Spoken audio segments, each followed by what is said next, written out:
Hey guys, welcome back to Let's Play Paper Mario. We've just finished up beating up Tutan Koopa and saving our second Star Spirit. We also have some BP available to us, 3 to be exact. So let's give ourselves some more FP. I'm not really going to use any of that other crap. Alright, so with that recovery, we are at full 25 FP. We can do a whole bunch of moves now, it's going to be awesome. So pretty much all that's left to do in the desert is just to get out of here. We are going to be stopping by Colorado's tent. You may remember we picked up that little artifact back in the ruins. That's pretty much who we were picking it up for. We're going to give it to Colorado, and he's going to give us a nice little thank you gift in return. So this should be the screen right here, and there he is. Well, what ill luck. No clues about the ruins. I'm getting so frustrated I just might have to give up the excavation for now. Dude, we just raised them. You should be able to find them. It's kind of obvious. So yeah, he notices the artifact we have, so let's go ahead and give it to him. Cheers, Mario! Smashing! Really, old boy. Soon now, the mysterious Dry ruins will rise from the sands that conceal them. Yeah, you're a little late on that. As a brilliant archaeologist, I say it must be so. I suppose the thank you gift is in order. Hey, there we go.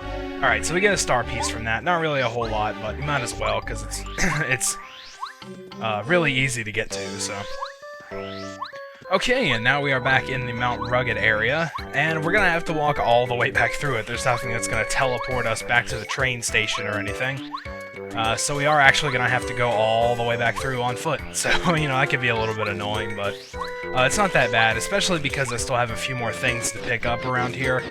So, you know, it won't be entirely boring. I guess if I didn't have anything to do, I might just cut it out completely, but... Okay, so the first thing I'm going to collect is over here to the right. We can cross over this gap, and there's a bubble bulb here. There's our second one. You're talking to me? I don't see anyone else here. Alright, you are talking to me. It's been a long while since I first came here from my home, but you're the very first person to speak a word to me. Nobody ever notices me. The few people I actually see just think I'm blooming. I love a good conversation, and because of that, we get our magical seed. Yeah, it'll help you one day. It definitely will, actually. It's kind of impossible to continue the game without him, so... Alright, and now there's one more thing we need to get. If we go across these gaps here, you might have seen it before, I had a few people ask me about it. I didn't actually skip it on purpose, I just kind of forgot about it, but here it is the Quake Hammer badge. I may have mentioned that in the one of the segments in the ruins, but there you go, that's the Quake Hammer badge. So let's just keep heading on back, we're almost finished now, we've just got a few more screens to go through. Down some stairs. Alright, and now that we're at this place, if we go over to the left, we see there's a stone block we can break, and it's going to bring us to our next super block, which is awesome. So I'm going to upgrade Cooper, might as well. Mario doesn't really get any love in this game, he kind of gets obsoleted after you get a few more members, but... Alrighty, so Cooper is now upgraded to super rank, and the ability that he gets is Dizzy Shell, if I'm remembering correctly, yes. Daze and paralyze all enemies on the ground. That can be kind of useful if you don't want to take any more damage. You can dizzy all the enemies on the ground and then they can't act for a few turns. So that can be pretty helpful if you need it. Anyway, we're back now. Let's just take the train back to Toad Town, and we'll be well on our way to starting the next chapter. So thankfully we can actually skip the train animation this time around. I know the music's cool and you gotta love the little stars coming out of smoke, but it just takes up time, so we can just press the A button once we get here and just skip it automatically. There's our flashing pig we got earlier. It's probably gonna be there the rest of the game, by the way. I'm not planning to do anything with that. Alright, so we've arrived back in Toad Town. Now, if we wanted, we could just go ahead and start the next chapter.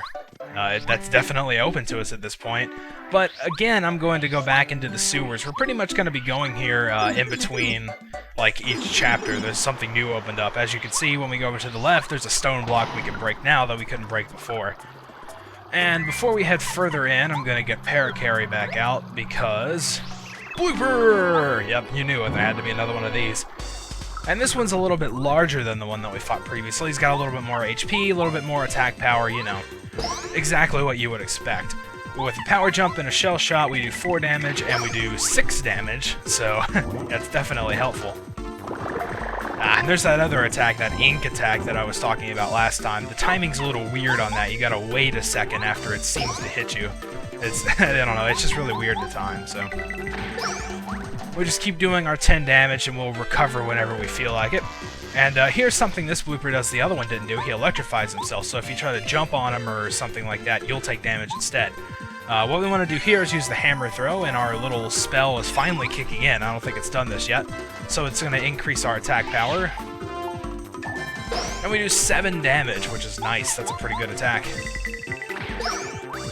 So we just keep up this thing, and there we go. Time at that time. So you have to wait just a little bit after the ink covers you. It's kind of weird.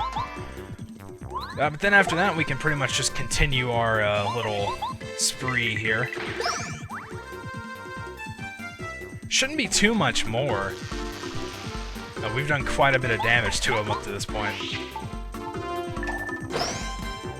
I'm hoping this shell shot will take care of it.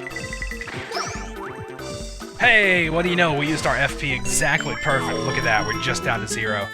So we get a nice 22 star points from that battle, which is good, and he also drops down this switch here, which we can definitely use. So when we hit it, these 3 pipes come up. And what these 3 pipes are kind of like warps into the different towns we've been to. This one leads us to Goomba Village. There's nothing to do here, so let's just head on back down. Actually, what I might do, I'm going to use that Toad House up there, because I used up a lot of, all of my FP and some of my HP, so let's go ahead and recover that.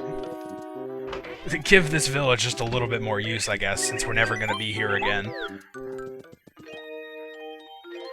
So there we go in our little log bed that still looks really uncomfortable, but... Alright, so now we're fully recovered and we can get back into the sewer. And there we go. So now whenever we take the middle pipe, these kind of go like in order of where you visited them. Like the right one is Goomba Village, the first one. And then the middle one here is Koopa Village, which is the second one outside of Toad Town. And then when we go in the third one, I'll give you 3 guesses at what this one is. Hey, it's Dry Dry Outpost. There we go. So it's nice to open up those warps. You can get around the world a lot quicker the more of these you open up, so... And now we can continue on to the left, get a few coin blocks, and there's an item here, which is the Snowman Doll. That's pretty cool. Ride this lift up, and then head into this pipe on the left. There's going to be a few battles in here, if I remember correctly. Okay, no, that's the next room. Alright, so as you can see, we can go right onto that platform or left in the doorway. I'm going to go left, and let's take out these guys. And I figured this might be a good chance to show off Airlift. You know, why not? It uses 3 FP, and if it works, we'll carry an enemy away from the battle. So let's use it on this Buzzy Beetle here. We press A repeatedly. And it gets to 100%, and it carries them away, and we don't have to worry about dealing with them. The drawback to this is that you don't get any SP for that enemy, so if you're in it for the experience, that's not exactly the best skill to use. Let's just go ahead and finish this guy off. I've been talking for the last, like, 10 seconds, so might as well. And there we go, we get 5 star points from that. There's also probably going to be something I'm going to show in this battle here, so I might as well just leave it in, too. Come on, get over here. As you can see, there's a bunch of enemies here, and they're kind of an annoying little formation. So I'm going to use the Snowman Doll, and we get to see what that looks like. Whoa, that's a huge snowman. I like the big round nose on it, too. I think it's adorable. So it does 4 damage to everyone, which is really nice. And I'm also going to take out this spiked Gloomba with the shell shot. That's kind of weird, because he's actually in front of the target, so... Alright, and then we can just finish this guy off with a few normal attacks. And... there we go. Nice 10 star points from that, too. That's pretty good experience for just a normal enemy. Ooh, and look what we got from that. We have a new item, which is the Dizzy Dial. If it works, dizzies and paralyze, or dazes and paralyze, rather, all enemies briefly. That's basically like Cooper's Dizzy Shell that we got, so... that kind of does the same thing. I'll probably not end up showing that, but... So in here we get the Power Smash badge, which is nice. Hammers the enemy using lots of attack power. And pretty much because we have that, I'm going to reallocate my badges around a little bit. Spike Shield's not really that useful to us yet. Smash Charge is good. I don't know, Power Smash, that's what I was thinking of. Well, I'm not going to use any of these, so it doesn't really matter. Quake Hammer, Shrink Stomp, there we go. 2 random things. Alright, that's all there is to do on this part of it. Now we can head over to the right, and we're going to have a few spiked Gloombas drop down on us here. Alright. Alrighty, now let's get the second one here. Come on. Come on. There you go. Okay, so that takes care of both of those. There's a pipe over here, which I might as well just go ahead and show. If we head over here and go down, we can see there's a different type of block here that we can't do anything about because we don't have that hammer upgrade yet. And as you can see, there's also one of those super blocks behind there, so that's something we're going to have to come back for after a few chapters when we get our next hammer upgrade. Anyway, it looks like we're about out of time, so in the next part we're going to make our way across these platforms here into the next area. So until then, thank you guys for watching, and I'll see you next time.